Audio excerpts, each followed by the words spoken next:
Hello मित्रों, नमः संस्कृता। कैसे हैं आप सब? आशा करती हूँ अच्छे होंगे। मैं सीमा वर्मा अपने यूट्यूब चैनल ओम अध्ययन केंद्र से आप सभी लोगों का स्वागत करती हूँ। आज की क्लास शुरू करने से पहले आप सभी मित्रों से अनुरोध है, जिन्होंने चैनल को सब्सक्राइब नहीं किया है, प्लीज़ चैनल को लाइक शेयर सब्सक्राइब करिएगा। तो चलिए फ्रेंड्स, आज की क्लास हम शुरू करते हैं।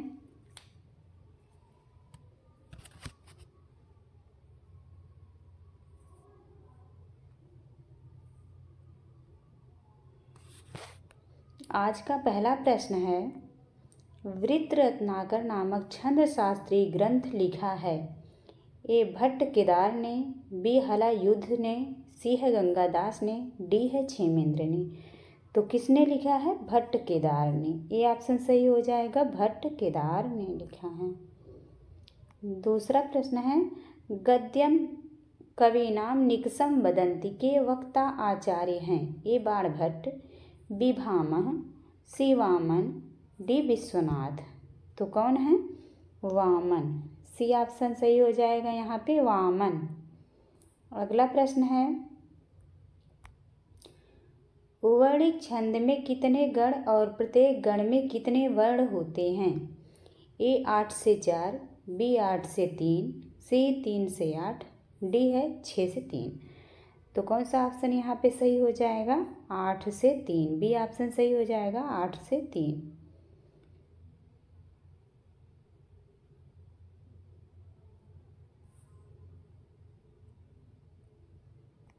अगला प्रश्न है, अनुष्टुप छंद के चारों पादों के वर्णों की संख्या है।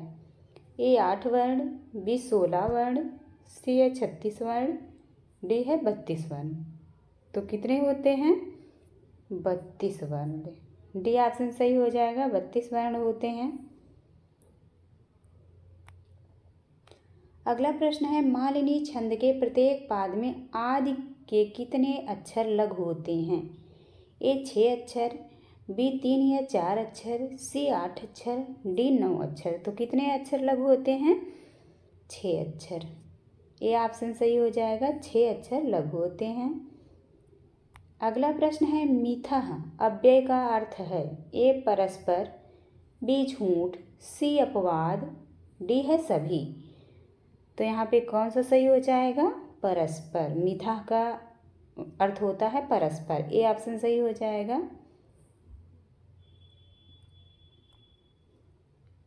अगला प्रश्न है, अव्यय कितने प्रकार के बताए गए हैं?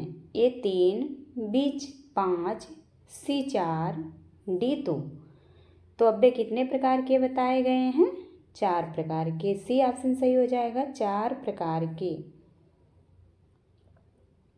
अगला प्रश्न है, भगवन श्रूयताम यदि कुतूहलम का वक्ता कौन है? ए योगीराज, बी गौर सिंह, सी श्याम सिंह, डी है ब्रह्मचारी गुरु। तो कौन है? ब्रह्मचारी गुरु। शिवराज विजय की ये सूक्ति है और ब्रह्मचारी गुरु जो है वक्ता हैं। अगला प्रश्न, गोचर संचर किस लिंग में प्रयुक्त होते हैं? ए पुल्लिंग में, बी स्त्रीलिंग में, सी दोनों में, डी नपुंसक लिंग में। तो किस में प्रयुक्त होते हैं? पुल्लिंग में। ए ऑप्शन सही हो जाएगा, पुल्लिंग। अगला प्रश्न है, स्यं प्रत्यांत शब्द किस लिंग में होते हैं? ए स्त्रीलिंग में, बी नपुंसक लिंग में, सी केवल पुल्लिंग में, और डी है सभी में। तो किस में होते हैं? नपुंसक लिंग में। बी ऑप्शन सही हो जाएगा यहाँ पे, नपुंसक लिंग में।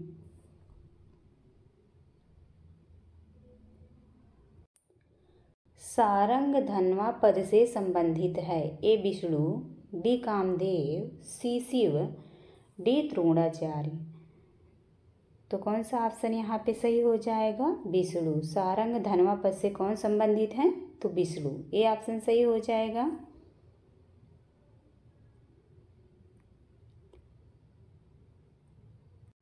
अगला प्रश्न है, आलस्यम ही मनुष्याणां शरीरस्थो महारिपु न अस्ति उद्यम समो बंधु गुरुवाणो न औसीदति। इस श्लोक में किसका महत्व प्रतिपादित है? ए ज्ञान का, बी धर्म का, सी कर्म का, डी मित्र का। तो किसका है? कर्म का। सी ऑप्शन सही हो जाएगा, कर्म का। अगला प्रश्न है, साहित्य, संगीत एवं कला से अपरिचित व्यक्ति होता है। ए परम मूर्ख, बी परम दुष्ट, सी बुद्धिमान, डी परम पशु। तो यहाँ पे डी ऑप्शन सही हो जाएगा। साहित्य, संगीत एवं कला से विहीन जो होते हैं वो कैसे होते हैं? पशु के समान। अगला प्रश्न है, कृकवाकुः शब्द का सही अर्थ है। ए मुर्गा, बी ताम्रचूडः, सी चरणायुधः और डी है सभी। तो यहाँ पे कौन सा ऑप्शन सही हो जाएगा? डी। यहाँ पे सभी हो जाएगा। ये तीनों ही अर्थ हैं कृकवाकुः के। अगला प्रश्न है, अत्यंत संयोग के अपवर्ग में प्रयुक्त विभक्ति है। ए द्वितीया, बी तृतीया, सी पंचमी, डी सप्तमी। यहाँ पे बी ऑप्शन सही हो जाएगा, तृतीया विभक्ति होती है।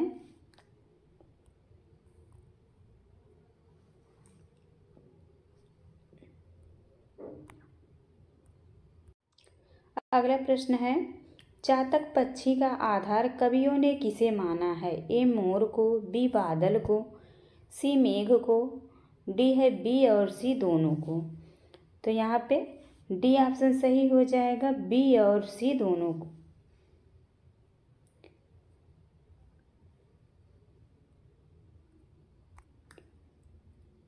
बी और सी दोनों को, बादल को और मेघ को, दोनों को माना है। अगला प्रश्न है, किस पुरुषार्थ के बिना अन्य पुरुषार्थ व्यर्थ हैं? ए धर्म के, बी अर्थ के, सी काम के, डी मोक्ष के। तो किसके बिना? अर्थ के बिना। बी ऑप्शन सही हो जाएगा, अर्थ के बिना। अगला प्रश्न है, मृच्छकटिकम नामक प्रकरण की नायिका है। ए रत्नावली, बी वासवदत्ता, सी वसंत सेना, डी रदनिका। तो कौन है? वसंत सेना। सी ऑप्शन सही हो जाएगा, वसंत सेना। अगला प्रश्न है, निधाय दुःशासनम इद्ध शासनः में इद्ध शासनः विशेषण किसके लिए प्रयुक्त है? ए दुर्योधन के लिए, बी दुशासन के लिए, सी वनेचर के लिए, डी युधिष्ठिर के लिए। तो किसके लिए प्रयुक्त है? दुर्योधन के लिए। ए ऑप्शन सही हो जाएगा, दुर्योधन के लिए। अगला प्रश्न है, एते खलु हस्तिनापुरगामिनः ऋषयः शब्दयन्ते। कथन है। ए प्रियंवदा, बी अनसुईया, सी शकुंतला, डी गौतमी। तो किसका कथन है? प्रियंवदा का। ए ऑप्शन सही हो जाएगा, प्रियंवदा का। अगला प्रश्न है, उदाजहार द्रुपद आत्मजा गिरः। यहाँ प्रयुक्त गिरः पद में विभक्ति और वचन है। ए प्रथमा एक वचन, बी प्रथमा बहुवचन, सी चतुर्थी बहुवचन, डी द्वितीया बहुवचन। तो कौन सा सही हो जाएगा? द्वितीय बहुवचन। डी ऑप्शन सही हो जाएगा, द्वितीय का यह बहुवचन है। अगला प्रश्न है, शकुंतला अपने प्रेमी दुष्यंत को प्रेम पत्र किस अंक में लिखती है? ए प्रथम अंक में, बी द्वितीय अंक में, सी तृतीय अंक में, डी चतुर्थ अंक में। तो किस अंक में लिखती है? तृतीय अंक में। सी ऑप्शन सही हो जाएगा, तीसरे अंक में लिखती है। अगला प्रश्न है, सुखनासोपदेश में कौन सा रस है? ए वीर रस, बी शांत रस, सी करुण रस, डी अद्भुत रस। तो कौन सा रस है? शांत रस। बी ऑप्शन सही हो जाएगा, शांत रस है।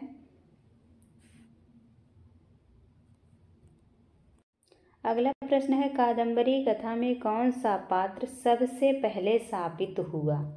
ए चंद्रमा, बी कपिंजल, सी वैशंपायन, डी पुंडरीक। तो कौन सबसे पहले शापित होता है? पुंडरीक। डी ऑप्शन सही हो जाएगा, पुंडरीक। अगला प्रश्न है, पतंजल ने व्याकरण के कितने मुख्य प्रयोजन कहे हैं? ए 5, बी 6, सी 7, डी 8। तो कितने बताए हैं? 5 प्रयोजन बताए हैं। ये ऑप्शन सही हो जाएगा। अगला प्रश्न है, उच्चारण की विविधता के आधार पर आ स्वर के कितने भेद हैं? ए 4, बी 18, सी 8, डी 13।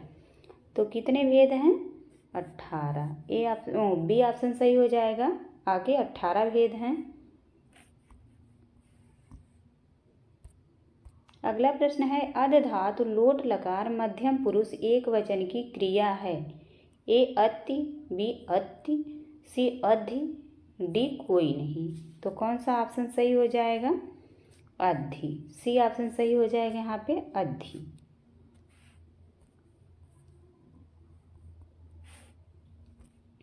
अगला प्रश्न है वक्ष्यति क्रियापद में धातु और लकार है। ए वह धातु लट लकार, बी वह धातु लिट लकार, डी है ब्रू धातु लिट लकार, सी है वस धातु लिट लकार। तो कौन सा ऑप्शन यहाँ पे सही हो जाएगा? ब्रू धातु लिट लकार। सी ऑप्शन सही हो जाएगा। अगला प्रश्न है द्विवादी गण में धातुओं की संख्या है। ए 140, बी 157, सी है 61, डी 72। तो कौन सा ऑप्शन सही होगा? 140। ए ऑप्शन सही हो जाएगा, 140। अगला प्रश्न है हा धातु लोट लकार प्रथम पुरुष एक वचन का रूप है। ए जहात, सी जहितात, सी जहितात, डी है सभी। तो यहाँ पे डी ऑप्शन सही हो जाएगा, सभी। अगला प्रश्न है अष्टन शब्द के द्वितीय बहुवचन का रूप है। ए अष्ट, बी अष्टौ, सी अष्टान, डी है ए और बी दोनों। तो यहाँ पे कौन सा ऑप्शन सही हो जाएगा? ए और बी दोनों। अष्ट और अष्टौ दोनों बनता है। अगला प्रश्न है विद्वत शब्द का सप्तमी एक वचन में रूप होगा। ए विदुषौ, बी विदुषी, सी विदुषी, डी विदुषाम। तो यहाँ पे बी ऑप्शन सही हो जाएगा, विदुषी बनता है।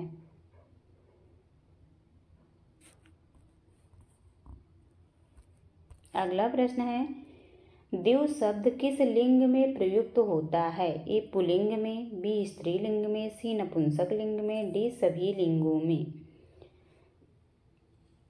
कौन सा सही हो जाएगा?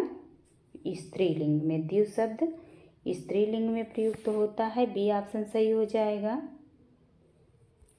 अगला प्रश्न है प्रातिपदिक सीमन में सप्तमी एक वचन में रूप बनेगा। ए सीमनी, बी है सीमनी, सी है ए और बी दोनों, डी है सीमनो। तो यहाँ पे सी ऑप्शन सही हो जाएगा, ए और बी दोनों बनता है।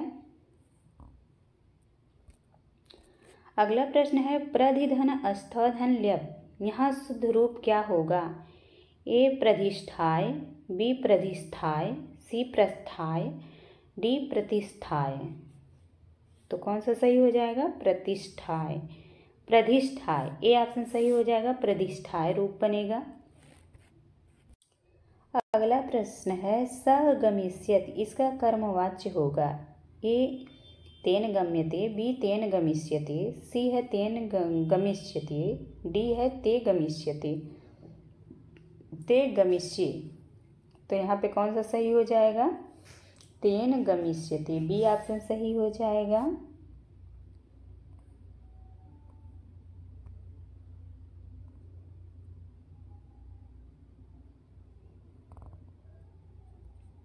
अगला प्रश्न है ना नोन नुनो नुनो नो नाना नाना नना नूनू इस श्लोकांश में असाधारण कौशल किसने प्रदर्शित किया है? ए कालिदास ने, बी बाणभट्ट ने, सी माघ ने और डी भारवी ने। तो किसने प्रदर्शित किया है? भारवी ने। डी ऑप्शन सही हो जाएगा, भारवी ने। अगला प्रश्न है स्वप्नवासव दत्तम में कुल कितने अंक हैं? ए 4, बी 5, सी 6, डी 7। तो कितने अंक हैं? 6 अंक। सी ऑप्शन सही हो जाएगा। स्वप्नवासव दत्तम में 6 अंक हैं। अगला प्रश्न है श्रीहर्ष किस राज्य में निवास करते थे? ए पाटलिपुत्र में, बी विदिशा में, सी कन्नौज में, डी उज्जैन में। तो कहाँ पे निवास करते थे? कन्नौज में। सी ऑप्शन सही हो जाएगा, कन्नौज में। अगला अगला प्रश्न है, अर्जुन के गुरु कौन थे? ए भीष्म, बी श्री कृष्ण, सी धृतराष्ट्र, डी द्रोण। तो कौन थे अर्जुन के गुरु? द्रोण, द्रोणाचार्य थे। डी ऑप्शन सही हो जाएगा। अगला प्रश्न है, अर्जुन के समान किसे बताया गया है? ए गौर सिंह, बी शिवाजी, सी रघुवीर सिंह, डी है योगीराज। तो किसको बताया गया है? गौर सिंह को। ए ऑप्शन सही हो जाएगा। शिवराज विजयम में अर्जुन के समान गौर सिंह को बताया गया है। अगला प्रश्न है, अलिपुंजम में समास है? ए अव्ययी भाव, बी कर्मधारय, सी बहुब्रीहि, डी तत्पुरुष। तो कौन सा समास होगा? तत्पुरुष समास। डी ऑप्शन सही हो जाएगा। अलिपुंजम में तत्पुरुष समास होगा।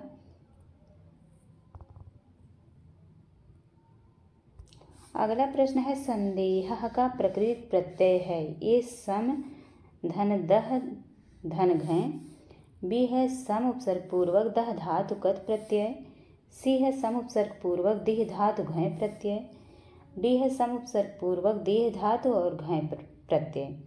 तो यहाँ पे कौन सा ऑप्शन सही हो जाएगा? सी।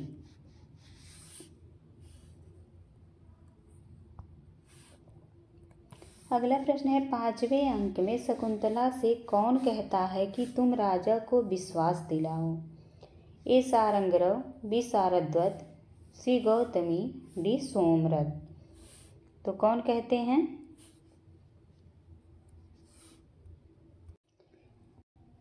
सारंगरव। ये ऑप्शन सही हो जाएगा। सारंगरव कहते हैं कि तुम जो है राजा को विश्वास दिलाओ कि तुम उनकी पत्नी हो। अगला प्रश्न है, यदि इच्छामि ते तदस्तु किसका कथन है? ए गौतमी, बी काश्यप, सी दुर्वासा, डी अनसुईया। तो यह किसका कथन था? काश्यप का, महर्षि काश्यप का कथन था। काश्यप कण्व का ही नाम काश्यप है, यह आप जानते रहिएगा। अगला प्रश्न है,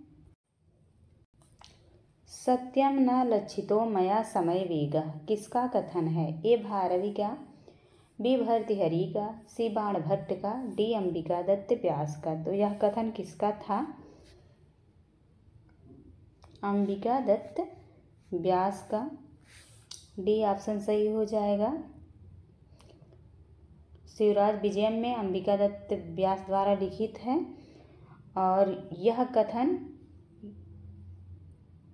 योगीराज कहते हैं कि सच में हमें जो है समय के वेग का ज्ञान नहीं रहा,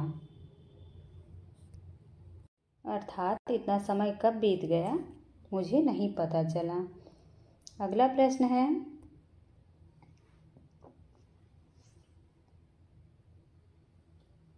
राम का प्रजा अनुरंजन है? ए है एक परंपरा, बी एक व्रत, सी एक प्रतिष्ठा, डी सभी। तो यहाँ पे कौन सा सही हो जाएगा? बी एक व्रत। बी ऑप्शन सही हो जाएगा।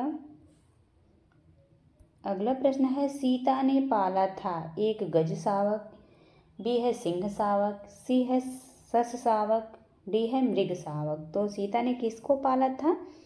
एक गज शावक को, हाथी के बच्चे को पाला था। अगला प्रश्न है, कुशलव के जन्म का रहस्योद्घाटन होता है? ए आत्रेयी के कथन से, बी मुरला के कथन से, सी विष्कंभक से, डी सीता के कथन से।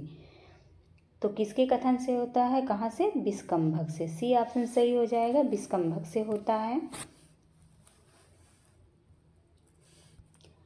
अगला प्रश्न है, आलमगीर की उपाधि धारण की थी? ए शहाबुद्दीन ने, बी औरंगजेब ने, सी कुतुबुद्दीन ने, डी गजनवी ने। तो आलमगीर की उपाधि किसको मिली थी? औरंगजेब को। बी ऑप्शन सही हो जाएगा, औरंगजेब को मिला था। अगला प्रश्न है, संप्रसारण संज्ञक वर्णों की संख्या कितनी है? ए 2, बी 3, सी 4, डी 5। तो कितनी है? 4 है। सी ऑप्शन सही हो जाएगा, 4 है। अगला प्रश्न है, यम प्रत्याहार में कौन सा वर्ण नहीं आता है? ए है ङ, बी है ड़, सी है न, डी है म। तो कौन सा नहीं आता है? म। डी ऑप्शन सही हो जाएगा, म नहीं आता है। अगला प्रश्न है, कुवलय का शाब्दिक अर्थ है? ए कलाई, बी कंकन, सी नीलकमल, डी कोमल। तो कुवलय का शाब्दिक अर्थ क्या है? नीलकमल। सी ऑप्शन हो जाएगा, नीलकमल। अगला प्रश्न है, धनंजय विरचित 10 रूपकम किसमें विभक्त है? ए आननों में, बी परिच्छेदों में, सी उच्छ्वासों में, डी प्रकाशों में। तो किसमें विभक्त है यह? प्रकाशों में। डी ऑप्शन सही हो जाएगा, प्रकाशों में विभक्त है। अगला प्रश्न है, यक्ष ने मेघ को किस मास के प्रथम दिन देखा था? ए चैत्र, बी श्रावण, सी माघ और डी आषाढ़। तो यहाँ पे डी ऑप्शन सही हो जाएगा, आषाढ़ मास के प्रथम दिन यक्ष ने मेघ को देखा था। अगला प्रश्न है, मेघ की यात्रा के समय वाम पार्श्व में किसकी ध्वनि होती है? ए राजहंसों की, बी बगुलियों की, सी चातकों की, डी मयूरों की। तो किसकी ध्वनि होती है? चातक की। सी ऑप्शन सही हो जाएगा, चातक की। अगला प्रश्न है, महाकालः पद में समास है? ए कर्मधारय, बी बहुव्रीहि, सी द्वंद्व और डी है समास नहीं है। तो कौन सा सही हो जाएगा? कर्मधारय समास। ए ऑप्शन सही हो जाएगा, महाकालः में कर्मधारय समास है। अगला प्रश्न है, धीर प्रशांत कोटि का नायक है? ए नल, बी दुष्यंत, सी उदयन, डी चारुदत्त। तो कौन है धीर प्रशांत नायक? चारुदत्त। डी ऑप्शन सही हो जाएगा, धीर प्रशांत नायक चारुदत्त है।